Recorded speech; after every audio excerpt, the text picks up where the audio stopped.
And this airplane is gorgeous. So what's it called? Isn't this thing handsome? I'm just in love with the cowling on this. It's just got a lot of guts to it, and I kind of like that. But you know what? There's a very simple little airplane. It's called the Cheetah by Rainbow Aircraft, which is a South African company with a Russian designer being sold by Americans here in Oshkosh. That gets to be pretty darn global, doesn't it? We're really getting around when we do that. We're getting around all over the place, and this little airplane will get around all over the place too. It's got some very unique features, Dave, that we just don't find out a lot of them, and one I just have to point out to you. If you can follow with my hand here, we got kind of an armrest. Well, that's just sort of a nice thing. Many of the pilot reports I write, I say, I didn't have any armrest. You know, your arm gets tired holding that stick. Well, not on this one. They've got an armrest, but look at this now. Down comes the armrest, and on the end of the armrest is your throttle. And that's on both sides, so each occupant had their own throttle, and right here where it's easy to grip. That is a cool idea I've not seen on any other light sport aircraft. And what type of construction you used in this airplane? Well, this is a whole bunch of different kinds of construction. As you can see here, the struts, the landing gear, aluminum. Fared aluminum as it needs to be. The cowling up here, this lovely gutsy shaped cowling that I like, is that's an all composite. The wings are fabric, but they're not doping fabric. This is sewn Dacron like we see on an aircraft like the X-Air, for example, and a few other models, which means that you don't have to paint this thin, which means that this airplane stays very light, and I'm sure its handling is very limber and fun. I'll bet you this is a neat airplane to fly. And what kind of power are they using? Well, that's another one of the interesting things about it. This is a rare airplane that it offers 4 different power plants. 3 of them from Rotax, and including the 912S in both 80 and 100 horsepower, but also the Rotax 582, a 2-stroke, which would make this thing very light and still perform quite well since it's a lightweight aircraft. And you can have the Jabiru. So that's a lot of choices in power plant, and a lot of pilots like to be able to choose that sort of thing. So there's a good choice. What about ground control on it? Is it using a steerable nose wheel on it? Yes, this one, Dave, uses a steerable nose wheel, but not differential braking, just a single point brake, which on an airplane that can probably approach and land as slow as this one, that's going to be just fine, even on a smaller field. Now, again, this interior is just finished off so nice, Dan. Isn't it though, Dave? And you know, a lot of people worry a little bit about getting in airplanes. Some of the lower wing airplanes, a little bit of a challenge for those of us that are less flexible than we used to be.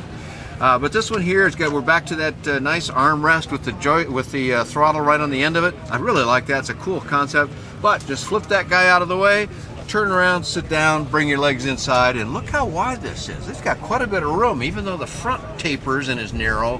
Where the occupants sit, a lot of room to it. Plus, above my head here, the gull wing doors are open. I mean, you can get all the way in here, and another nice feature is this deep cutout in the front of the door. That means you're not going to have to pull up and chew your knees as you try and get your legs inside the airplane. And this yoke in the middle, Dan, that's quite unique as well. Isn't that something? So here, most of the time, a pilot is going to fly from the left seat. He may or may not be alone while he's doing so, and so he's got a joystick here right where it needs to be, handbrake on the end of that joystick, and a nice easy grip that is, even for someone like me with smaller hands. But if you've got a student with you and you're doing training, the student's got his own stick right here, but when you move it, they all move together. Now, most students, I think, are going to like that. It's a little different than what you might see in a Cessna or something, but it's a very workable system that gives student and pilot a very close feel for what's going on. It's got a very wide instrument panel here that you can pretty well put anything you wanted on. Yeah, and you can see there's plenty of room. If you wanted to add some more things over here, a lot of room there, but on this nice Stratomaster, this is another from MGL Avionics out of South Africa.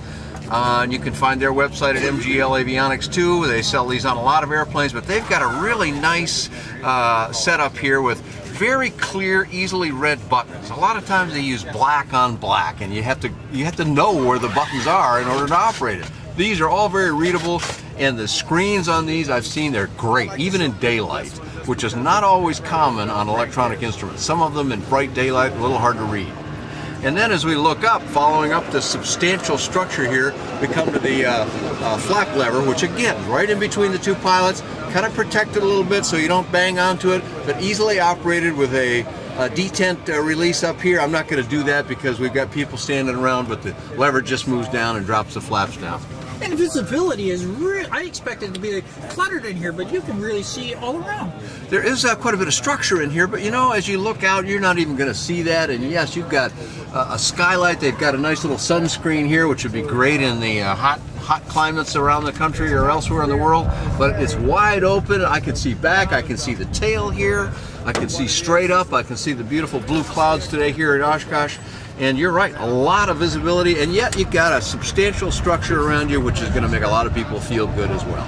But not right over your head, so you're not banging into it either. Now, have you flown this one right now? I have not. I'm looking forward to fly this airplane, but they're right here in Wisconsin, so not too far from my Minnesota home base, and I'll hope to get over and fly this thing real soon.